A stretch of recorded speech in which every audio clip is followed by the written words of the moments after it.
Sunday Night Production. All I have for you is a word. Nage droit devant toi, nage droit devant toi. Pourquoi refuse-t-elle d'être peinte? Ça va être très difficile. I love you, Joe. Tiens, c'est marrant, on me le dit souvent. I'm deadly serious. Harry Potter is dead! Bienvenue dans la saison 3 de Clapement 5 pour tout connaître du cinéma, de son actualité avec des interviews, des débats et des jeux. Je m'appelle Aurélien Rapatel et j'ai le plaisir de vous retrouver pour un nouvel épisode enregistré depuis The House of Running à Paris. Nous recevons aujourd'hui non pas une mais deux invités. La première a joué dans la série Stalk, elle était aussi au cinéma à l'affiche de Manui d'Antoinette Boula et elle sera aux côtés de Mélanie Laurent et Pio Marmaille dans Tempête prévue pour décembre 2022 au cinéma. Merci Carmen Kassovitz d'avoir accepté notre invitation. Merci à vous. Ça nous fait très plaisir et tu es accompagnée d'une comédienne qu'on a déjà reçue dans Clapement 5. Elle était elle aussi dans la série Stalk. Elle a joué aussi la fille de José Garcia dans la comédie Touchous et on l'a retrouvée en sœur de Thomas Oliveres et fille de Pef Isabelle Nanty dans Mon Poussin. Merci Manon Valentin d'être de retour aussi dans Clapement 5. Ça nous fait très plaisir et vous êtes là toutes les deux pour nous parler de L'été nucléaire, le film dans lequel vous jouez qui sort le 11 mai au cinéma, réalisé par Gaël Lépingle et on en parle dans un instant, mais avant je vous présente comme les clapeurs qui vont animer aussi ce débat. Notre première clapeuse est une journaliste qui est à la fois maladroite et malchanceuse. Autant vous dire qu'il lui est interdit de s'approcher à moins de 10 km d'une centrale nucléaire. C'est Julia Solence. Je porte un peu malheur. D'ailleurs, j'ai eu du mal à venir ce matin. Ah oui, voilà, tu vas éviter de nous provoquer un incident nucléaire quand même. Ce serait super. Je touche à rien. On fait attention. Et c'est avec elle un autre clapeur journaliste qui lui ne reculera jamais devant son devoir de journaliste. Et en voyant l'été nucléaire, il a voulu tester pour vous de manger, de s'exposer à de fortes radiations.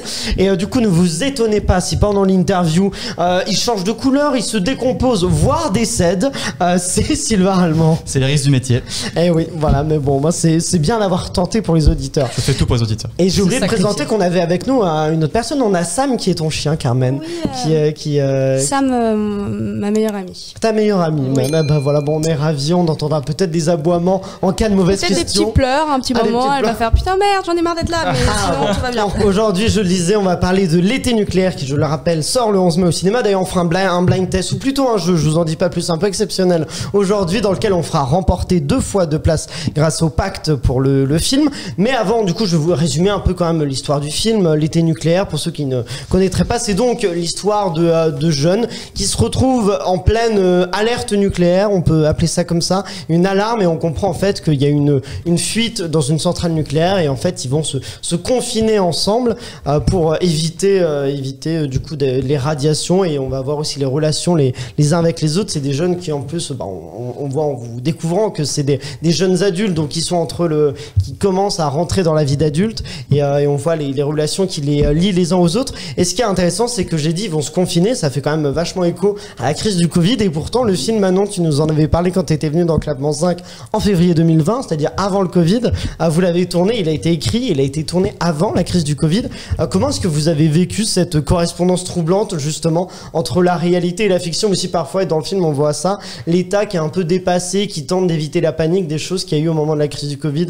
Vous l'avez vécu comment ça de votre côté, l'une et l'autre? De quoi, pendant le film ou non, au moment de la crise du Covid, comment la correspondance entre le film que vous veniez de tourner et la réalité? Bah on s'est dit, bordel, c'est fou. D'accord. Non mais c'est vrai, on s'est dit mon Dieu, la coïncidence dingue quoi. Enfin c'est pas nous, c'est Gaël et les scénaristes, mais putain. Je me rappelle qu'on avait un groupe WhatsApp, qu'on a toujours d'ailleurs avec tous les comédiens du film, et on s'est envoyé pendant le confinement, putain mais les gars c'est ouf, parce qu'en fait à la radio et à la télé on entendait littéralement les journalistes parler de particules dangereuses mais invisibles, le confinement. C'est fou. Et du coup on était là, waouh, la réalité dépasse la fiction, même si c'est dans un autre cadre, mais c'était assez étrange quoi. Et on s'est fait la réflexion quand on s'est appelé en mode putain les gars mais waouh. Ouais, c'était troublant, Sylvain. C'est troublant. Par rapport à ce que tu disais, c'est fou, il y a les mêmes discours tenus par les médias que pendant la crise de la Covid. Du coup, vous avez conscience vraiment que ça résonne, le film résonne hyper différemment maintenant depuis la crise de la Covid. Bah oui, grave. Je pense que quand on regarde le film, on peut s'identifier. On s'identifie carrément. Tandis que si le Covid n'avait pas existé. Bon bah voilà, c'est un film qu'on regarde, on se dit oh mon dieu c'est horrible. Lecture, ouais. Mais c'est pas, tu t'identifies pas autant. Là c'est fou quoi. C'est la même chose. Ça aurait été plus un film d'anticipation, tandis que là finalement la réalité a dépassé ce stade d'anticipation. Mais d'ailleurs je crois que le film a été vendu comme un film teen movie d'anticipation. Je crois qu'il y a vraiment anticipation qui est écrit sur certains dossiers, etc. Et au final, plus trop quoi. Dans un autre style, parce que dans le film, donc c'est lié à la menace nucléaire, tandis que là, du coup, nous, ça a été plus à cause d'une maladie. Et Sylvain. Oui, par rapport à la menace nucléaire, c'était une peur du nucléaire, c'était quand même très présent dans les années 80-90. Est-ce que vous deux, on est tous de la même génération, est-ce que vous pensez que c'est une nouvelle peur qui arrive pour notre génération aussi, maintenant? Moi, je sais pas trop quoi répondre, mais ça a été un gros débat là, même sur les présidentielles, les trucs comme ça. Je pense qu'on a de plus en plus conscience que si ça pète, c'est la merde, et puis qu'il faut faire attention, quoi. Et le film montre bien. Et le film le montre bien, et du coup, voilà, on est plus alerte sur ça, je pense. Après, chacun pense ce qu'il veut. Voilà, nous sommes en démocratie. non, mais oui. Manon répond parce que. Non, mais pas du tout. Non, mais je suis d'accord. Mais là, c'est surtout avec l'actualité malheureuse. La question du nucléaire est revenue sur le tapis. Donc c'est encore plus présent dans notre quotidien d'une autre manière. Malheureusement, c'est pas bref, c'est compris quoi. C'est pas un incident. On n'a pas peur qu'une centrale explose. Là, on a plus peur qu'une bombe tombe quelque part sur la planète, quoi. Mais oui, c'est un sujet d'actualité fort qui parle à tout le monde parce que ça effraie tout le monde et c'est tellement imprévisible et complètement chaotique que. Voilà, quoi. C'est compliqué, Julia. Ouais. Oui, ce type de catastrophe a déjà été traité à l'écran et même dans des séries comme par exemple Tchernobyl. Je ne sais pas si vous l'avez vu d'ailleurs, mais justement, par exemple dans Tchernobyl, on est vraiment dans le spectaculaire. On entre dans la centrale, on voit un peu comment ça se passe de l'intérieur, alors qu'à l'inverse, dans l'été nucléaire, on est plutôt à hauteur d'homme du côté des victimes. Et est-ce que c'est justement le fait de ne pas être dans le spectaculaire, mais plutôt dans une dimension intimiste qui vous a plu dans ce projet? C'est ça qui nous a plu évidemment, puisque c'est une manière en tant que comédien et jeune comédien de créer. Déjà on était 5, c'est ça? J'ai un doute. Non, mais ça fait tellement longtemps qu'on l'a tourné que. Non, on était 5 et puis le fait que ce soit plus intimiste, comme tu dis très bien, ça nous a permis de créer une cohésion de groupe dans la peur et la panique de la centrale qui explose, mais comme on n'est pas dans le spectaculaire aussi, c'est beaucoup plus fort et c'est beaucoup plus lourd, je pense, à jouer sur le long terme. Je veux dire, c'est pas dans un instant T, c'est pas en 10 minutes on va vous montrer c'est quoi la centrale, c'est vraiment sur une peur panique très longue et très intérieure. Ce qui est, tu voulais. Non, mais c'est. Ce qui est intéressant, c'est que les jeunes au cinéma, ils sont représentés souvent de façon un peu caricaturée. Les clichés reviennent souvent d'une jeunesse qui est un peu superficielle, tout ça. Dans le film, c'est pas tellement le cas. Je trouve que la jeunesse, elle est assez loin des clichés. C'est plutôt une jeunesse qui est peut-être plus proche de la réalité, d'ailleurs, qui semble perdue, un peu confuse dans cette situation-là. Parmi en plus ce flot d'informations contradictoires parfois. Mais c'est une jeunesse qui cherche des solutions. Est-ce que finalement vous trouvez que la représentation de la jeunesse dans l'été nucléaire elle est plus proche des défis que qu'on va devoir affronter nous, la génération du coup qui va devoir faire face notamment au réchauffement climatique? Manon.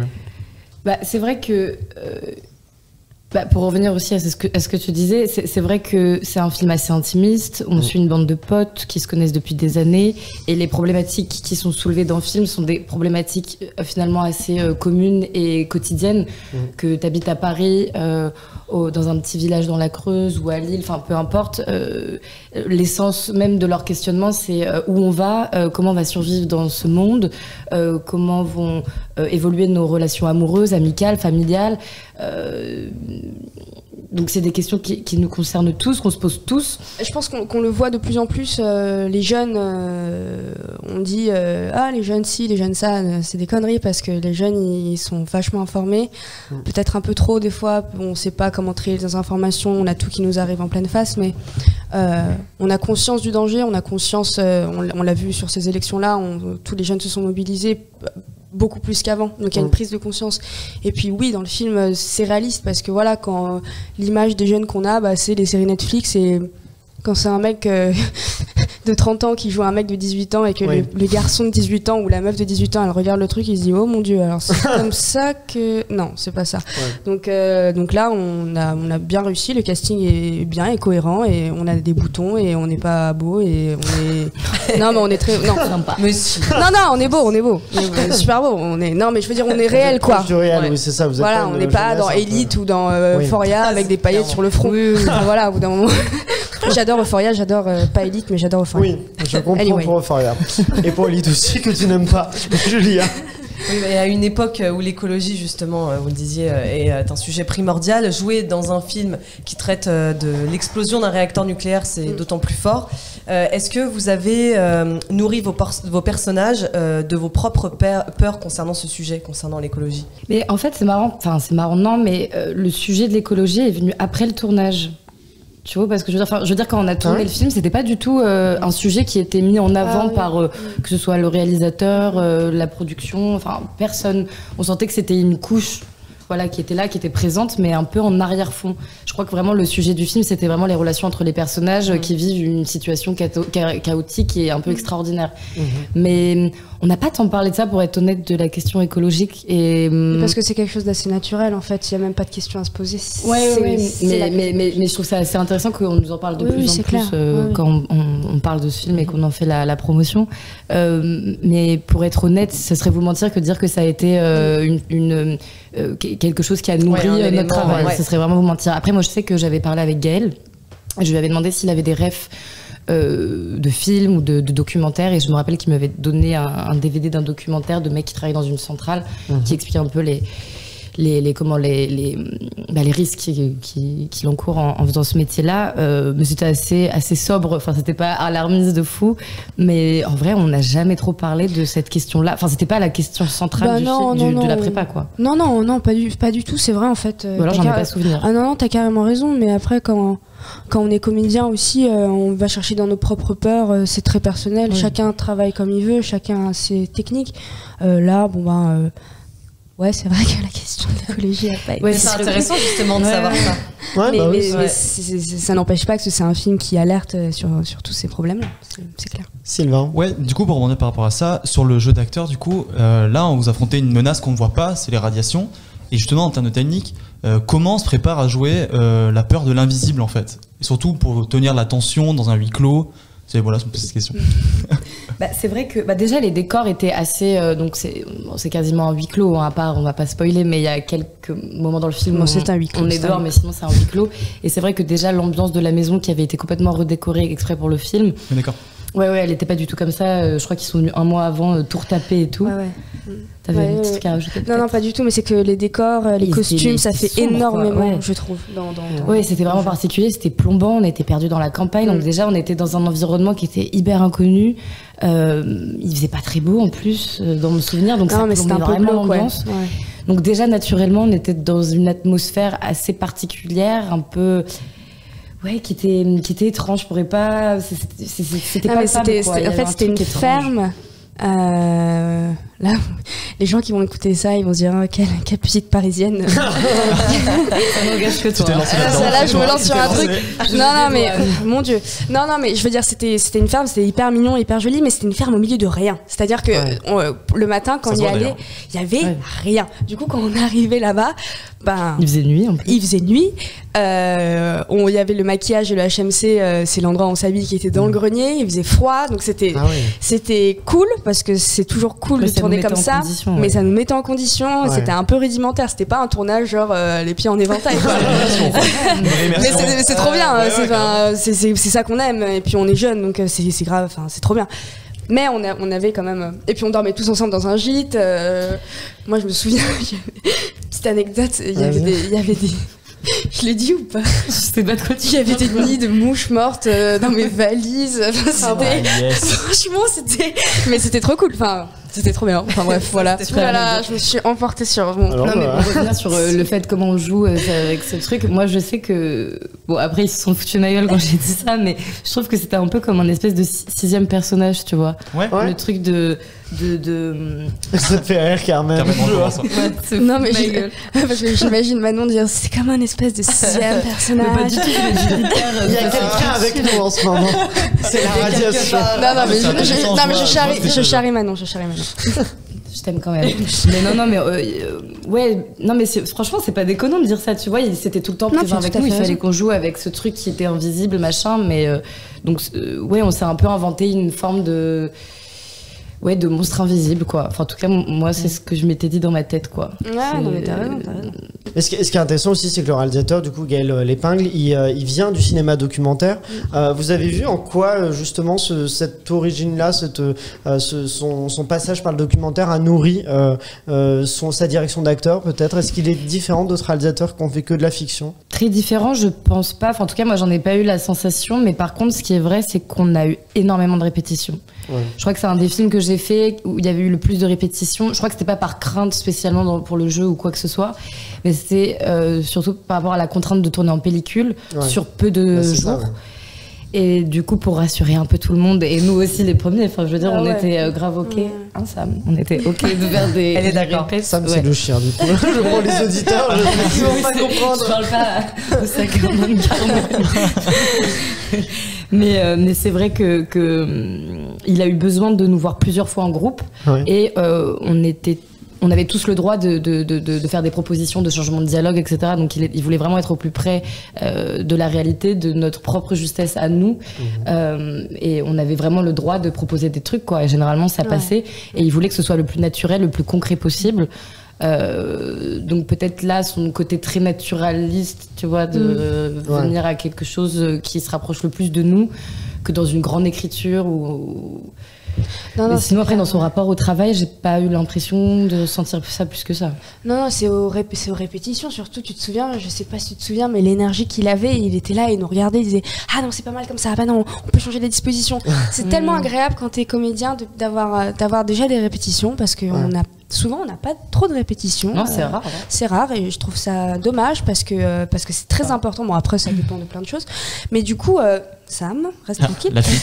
Et du coup non c'est vrai qu'il était hyper à fond, quoi, sur notre jeu. Julien. Mais justement, en parlant des personnages, chacun a une mentalité différente, un passé aussi différent. Enfin, chacun a vraiment une personnalité Enfin, on sent vraiment une grosse différence. Et du coup, je me demandais, est-ce que pour mieux préparer votre personnage, vous avez étudié avec attention la caractérisation des autres en fait personnages? Peut-être pour un peu puiser son inspiration. C'est profond. Non, mais c'est une bonne question. Mais c'est une bonne question. Toujours la question de Julien. Ah non, mais c'est une bonne question. Bah, moi, je sais que... Après, ça, c'est très personnel. Mais je sais qu'avant de commencer un film ou un truc, j'aime bien tous les personnages avec lesquels j'interagis, essayer de m'imaginer, sans m'écrire tout un pamphlet ou un roman sur... Alors, du coup, j'ai eu ça, non, avec tel personnage. Non, mais j'aime bien m'imaginer quel lien j'ai eu avec il ou elle avant que le film commence, quoi, avant le début de l'histoire. Donc oui, je l'ai fait un peu avec vous, mais enfin avec les personnages, je veux dire, mais pas plus que ça non plus, quoi. Je me suis plus focus sur qui était Tiffany, personnage, finalement. Et toi, Carmen? Égoïste du jeu. Non, pas du tout. Non, chacun, mais comme je l'ai dit, chacun a sa technique. Manon, j'ai tourné plusieurs fois avec elle, et c'est une fille qui bosse, qui a vraiment une très belle réflexion sur tout. Je me souviens qu'à chaque fois on commence l'essai, elle me dit mais attends, mais pourquoi on fait ça? Et moi je fais putain c'est vrai, pourquoi on fait ça? et donc elle est vraiment super sur ça. Après voilà, chacun a sa technique. Je pense que c'est surtout venu naturellement en fait, grâce aux répétitions et le fait qu'on ait vécu ensemble. Ça a créé une cohésion qui en fait nous a nourris naturellement dans le jeu après, je pense. Mais on sait pas...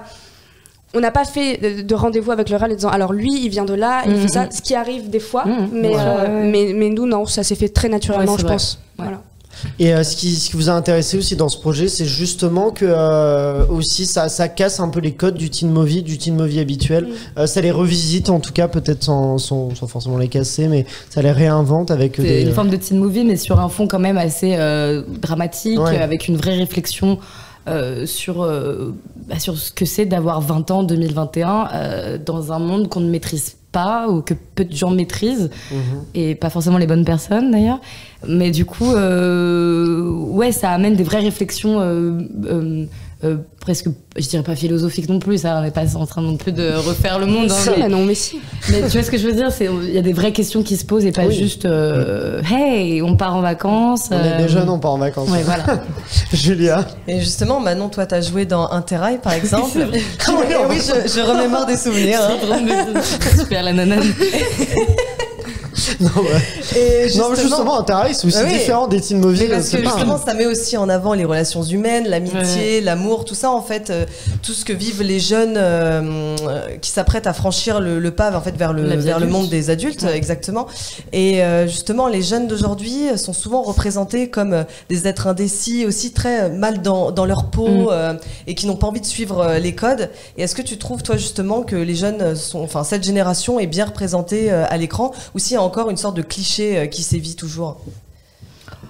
Je pense que c'est comme dans tout, il y a des films ou il y a des séries dans lesquelles c'est à mort cliché. Enfin, on va pas citer les trucs, mais on sait, je pense. Mais c'est tout de quoi on passe des castings parfois quand on voit le descriptif des rôles. Franchement, j'ai envie de pleurer, quoi.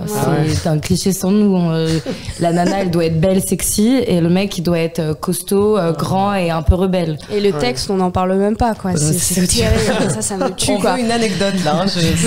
Mais j'ai même pas d'anecdote précise, mais si vous êtes, s'il y a des jeunes comédiens qui nous écoutent, vous savez très bien de quoi on parle, quoi. Non, mais... tu vois les dialogues, tu te dis mais c'est qui a écrit ça? Et en fait, c'est Jean-Pierre qui a 45 ans qui écrit n'importe quoi en fait. Donc c'est tellement cliché.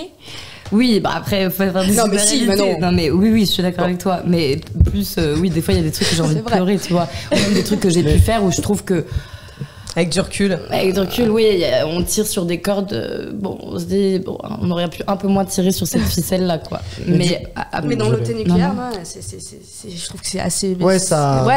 Pour revenir au film, c'est vrai que dans l'été nucléaire, c'est agréable et ça a été agréable à jouer parce que pas une fois il y a non mais meuf, j'ai trop le seum, wesh. Enfin, tu vois, il y a pas.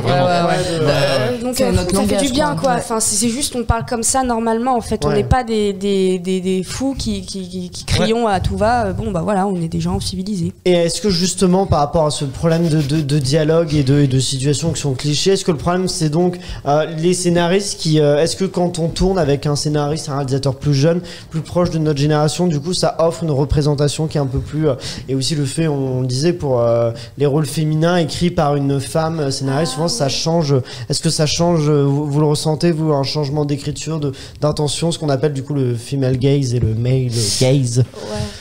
C'est le cas dans plein de films. Effectivement, on voit quand c'est écrit par un homme, c'est pas du tout la même écriture que. Mais Non, vas-y. Non, je voulais juste dire, je suis totalement d'accord avec le male gaze et tout ça. Pour ceux qui connaissent pas, je précise, c'est du coup la façon dont en fait un homme écrit un rôle, mais du coup c'est le regard masculin sur le rôle, et le female gaze c'est le regard féminin sur le rôle, et du coup souvent il y a beaucoup de regards masculins sur les rôles féminins. Ah oui, depuis voilà. Quand on regarde des films de la nouvelle vague, même des films même d'avant, moi je regarde ça, j'ai juste envie de crier dans mon lit parce que je me dis mais c'est quoi ce délire. Sauf que par exemple je pense à Julie en 12 chapitres. Je sais pas si vous l'avez vu, mais il faut vraiment regardez-le, ceux qui écoutent, parce que c'est un film réalisé par Joachim Trier ou Trier. Et c'est là que je me suis dit en fait il y a quand même des films qui ont été écrits par des hommes qui sont incroyables et qui racontent la vie. Donc c'est rare, mais ça arrive. Mais sinon, oui, dans la généralité, je suis assez d'accord. Quand tu tournes avec une jeune, j'ai tourné un film avec une jeune finlandaise qui a réalisé le film qui s'appelle Aino Suni. J'avais une scène de sexe en l'occurrence. C'est pas pas du tout la même chose, Ah pas du tout la même prise en charge. Voilà, on le voit dans plein de films. Je pense notamment à un film qui s'appelle Pleasure de Ninja Thyberg qui parle du porno. Ouais. C'est un film assez dur à regarder qui m'a. Voilà, on le voit pas, mais en tout cas, on voit la différence, même dans le porno, de quand c'est pris en charge par une femme et quand c'est pris en charge par un homme. Après, il y a des exceptions.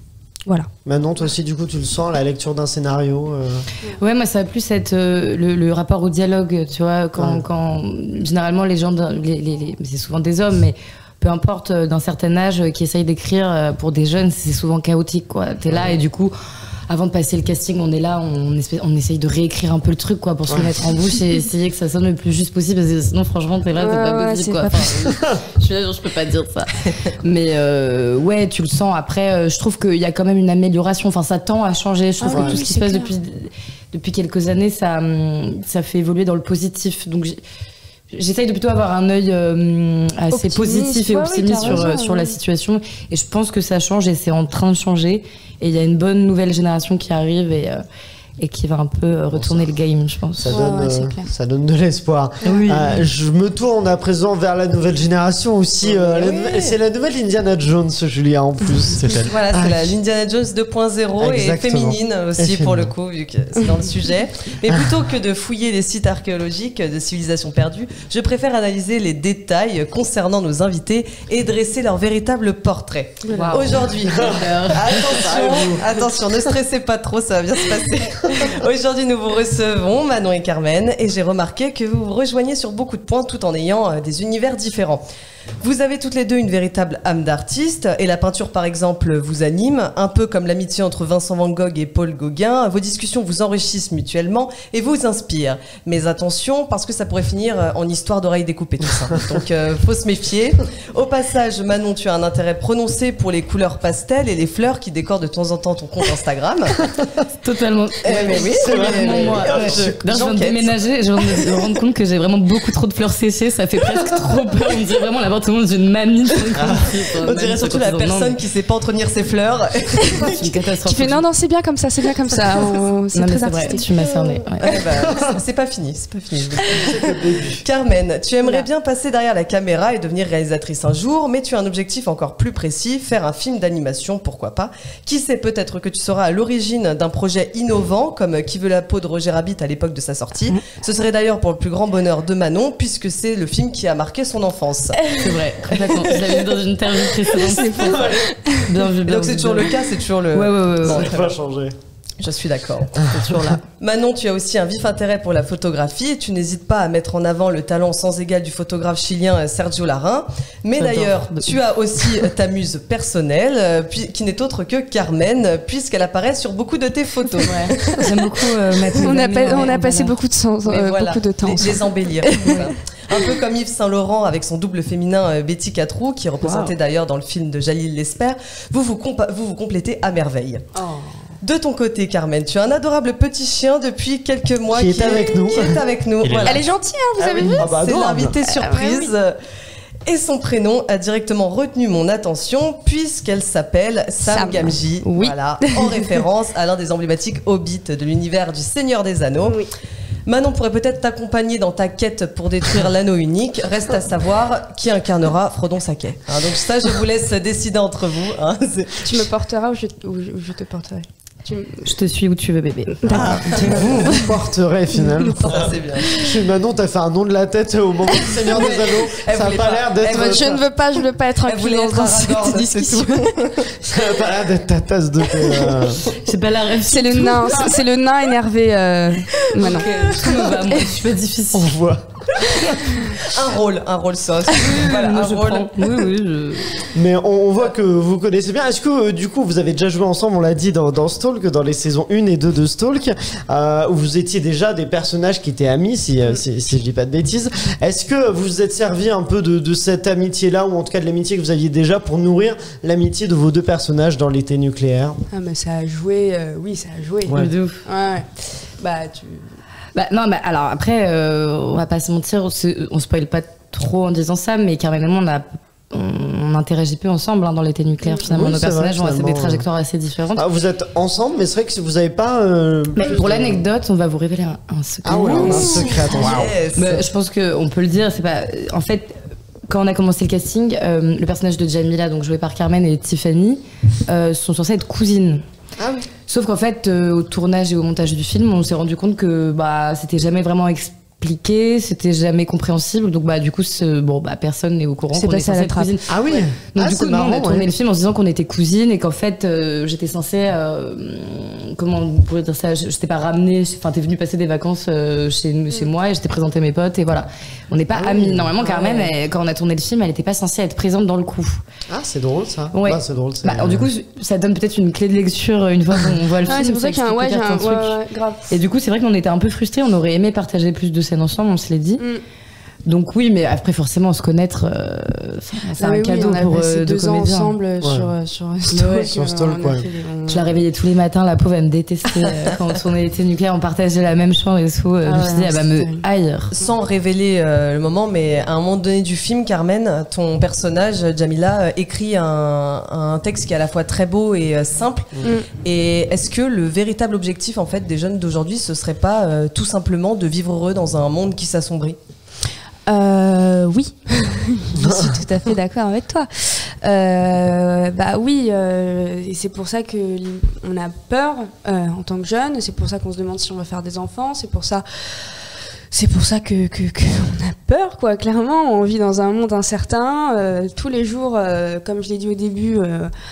On a des informations, on a des fake news, on se réveille le matin avec il y a la guerre dans ce pays-là et puis d'un autre côté, il y a plus d'ours polaires et puis vous allez tous mourir dans 3 ans, mais c'est cool, alors bonne journée.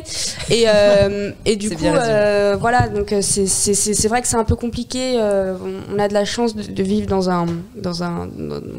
je parle très personnellement de vivre dans une condition comme j'ai eu la chance avec un toit sur ma tête et de quoi manger et que ce soit pas la guerre dans mon pays, mais on vit avec une menace constante. Quand est-ce qu'il y aura plus de forêt, quand est-ce qu'il y aura... C'est une fatalité, alors on sait pas quand est-ce que ça va arriver. Je pense que notre objectif, c'est de vivre heureux et de pas trop faire de conneries. Voilà, on essaie de rattraper les pots cassés. Sylvain. Et tu soulignes un truc qui est intéressant, c'est l'afflux d'informations qu'on a, nous, notre génération. Et justement, dans le film, ça se voit avec ton personnage maintenant. Et aussi, Jamila, une scène où elle cherche à tout prix l'information par une radio. Et dans le film, est-ce que c'était un objectif de montrer l'impact des informations sur les jeunesses et sur les personnages ?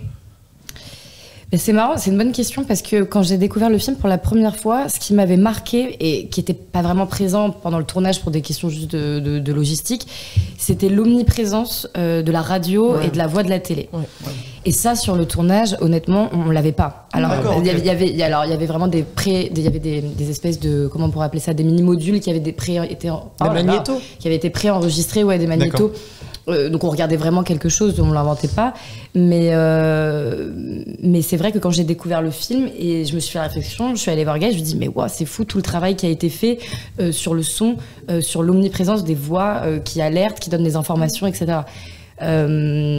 Mais si, c'est un angle hyper important du film et aussi le regard qu'on essaye d'avoir objectif aussi sur les informations qu'on nous donne, de les trier, de savoir quoi en faire, les informations contradictoires entre ce qu'on nous dit à la télé, ce que nos parents nous disent au téléphone, ce qu'on voit sur les réseaux sociaux et comment on se débrouille avec ça, quoi.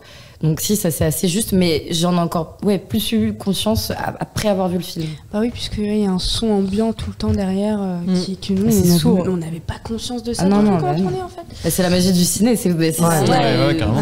Ça rajoute autre chose, quoi. C'est un autre film quoi, que t'as dans la tête et puis après quand tu le vois au cinéma, tu te dis waouh, c'est souvent une bonne surprise, mais tu te dis oh putain, je n'avais pas du tout imaginé ça. Très bonne surprise en tout cas. Mais je vous propose justement content de faire remporter, on le disait, 2 fois de place pour l'été nucléaire avec un jeu qui est lié à ça, avec un jeu journal télé. Alors c'est pas un blind test, je vais vous présenter un petit journal télé en vous annonçant des news et il faut deviner à quel film fait référence la news en question. Voilà. News par vous allez en mode premier degré total. Comprendre. Vous pouvez piocher des gens au hasard. Il y a donc deux personnes qui feront remporter. On en prend chacun une personne. Ouais, tout à fait. Tu peux nous dire rapidement quels sont les noms. Alors qui as-tu pioché? Alors tu peux dire rapidement parce que des fois c'est des noms un peu. Vas-y. Dimitri. Du coup tu as Dimitri Lusso. que tu représentes. Ok. Excusez-moi, vous savez lire? Non mais attendez parce que en fait attendez Mais parce tu que je suis connais partie ailleurs pendant un petit moment et je sais et c'est quoi en fait Ah, c'est les la règles du jeu. En fait, si tu Bienvenue gagnes dans le le Club jeu, 5. tu fais remporter 2 places à Dimitri Lusso. Donc voilà, c'était juste. Non, non, Ah je suis désolée. Un mot de passe, genre. Oh là là, mais en fait je pensais que c'était un chroniqueur et qu'en fait non. Dimitri Lusso. Ah non, je suis partie ailleurs. C'est le code de la Wi-Fi. Hein. Oh là là, je suis désolée mon dieu. Ouh là là. Manon. Bah Dimitri Lusso, ouais. Ça va bien se passer. Moi, Manon. j'ai post 402. Sylvain, Moi, vas-y. j'ai Boulocher Mélanie. Et Julia. Aurélie, 62 600. Moi je veux que ce soit Dimitri qui gagne. Dimitri, on est sûr que ça va bien se passer pour lui. Je vais vous dire G, et dès que. Bah, je vais vous dire G, non, je vais vous dire les news. C'est compliqué. C'est dans l'autre sens. Et du coup, dès que vous avez le titre du film, vous me dites G, et donc je vous donne la parole. Et si c'est la bonne réponse, vous gagnez 1 point. Mais qu'est-ce qu'il faut pour faire ça? Il nous faut une petite musique de jingle. Ça me stresse. Madame, monsieur, bonsoir. Breaking news. Alors que nous commençons ce journal, ils étaient 2224 au départ. Ils ne sont plus que 711 à l'arrivée. C'est une catastrophe inédite, mais surtout pour ce cœur de l'océan qui a mystérieusement disparu dans Je les sais, eaux. j'ai- Oui, Carmen. Titanic. Titanic, exactement. Voilà. Dimitri, c'est pour toi. C'était pour donner le point. Effectivement, J'avoue. premier point pour l'équipe de Carmen et C'est Dimitri. le cœur océan qui a tout fait à vous. Le cœur de Eh oui. l'océan. Ah, mais bien Ah, il y a sûr. des Mon petits admiration indices, il y a pour voilà, c'est parce que j'ai vécu en Martinique. Et Et voilà, c'est ça. les gars, c'est ça. Et ben ça te rapporte un premier point. Bon, vous avez compris comment ça fonctionne du coup, c'est des C'est petits bon, indices comme ça. On continue avec celui-là aujourd'hui. Focus sur un lieu de plaisance dans lequel vous pourrez vous reposer cet été. Balayez vos envies de plage. Nous vous faisons voyager dans les montagnes américaines dans un ancien Je sais. hôtel. Vas-y. Ah non, Psychose. Ah non, c'est pas J'ai Psychose. Vas-y. Shining. Shining, exactement.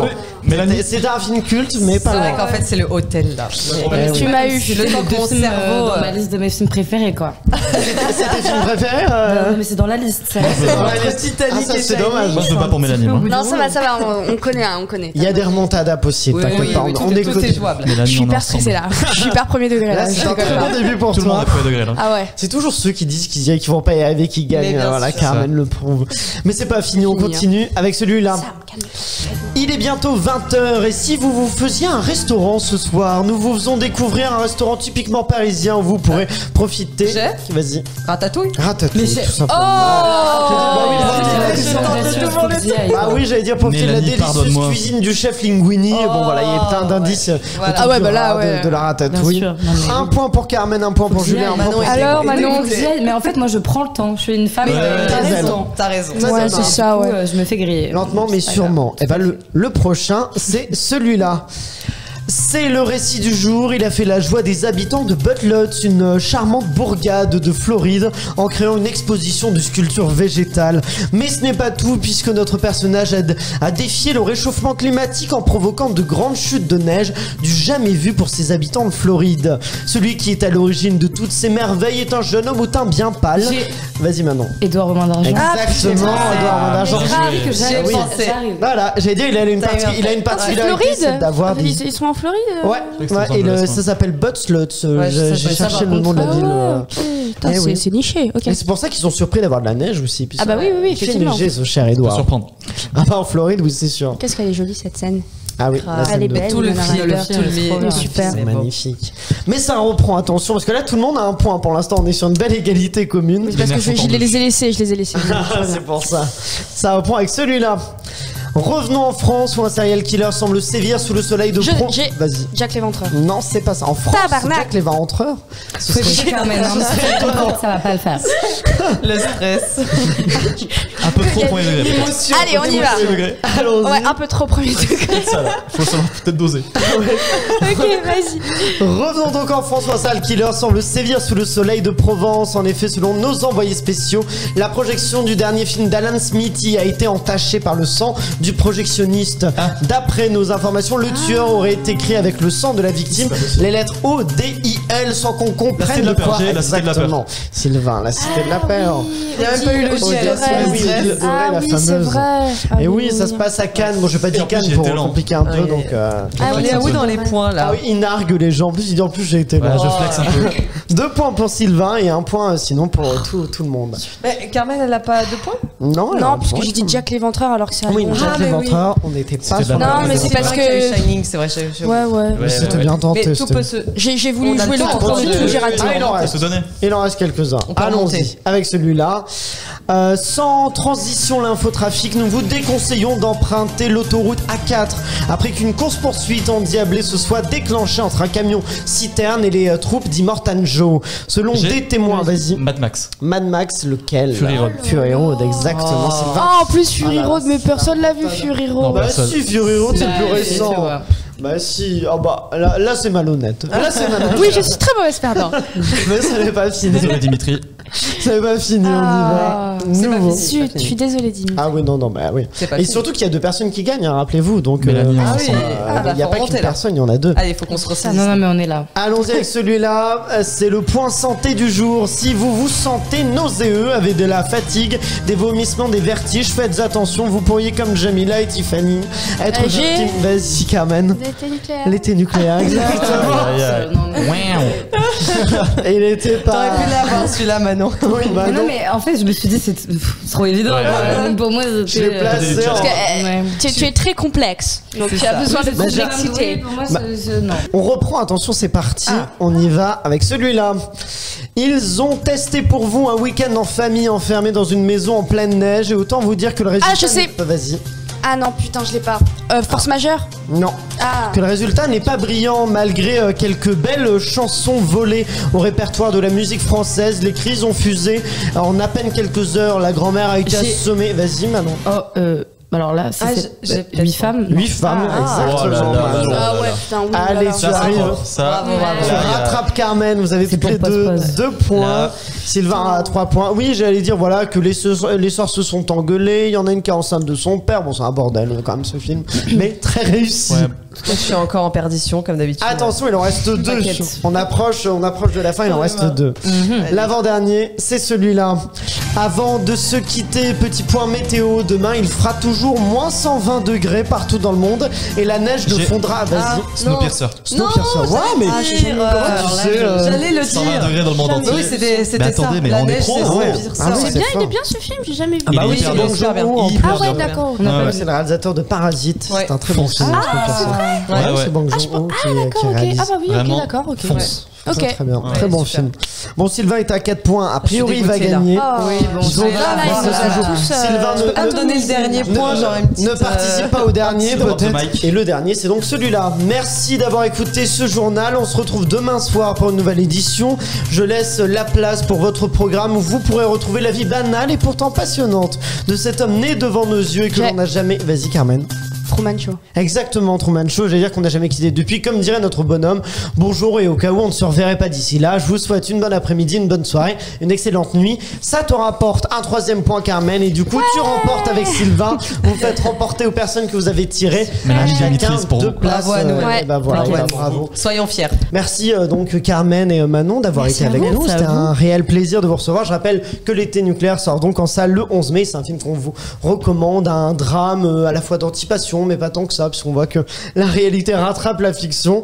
Et donc voilà, réalisé par Gaël Lépingle le 11 mai au cinéma. Merci à nos clapeurs du jour, Julia et Sylvain. Merci à Maxime qui réalise cet épisode, à Pierre-Emmanuel et Guillaume de Sunday Night Productions.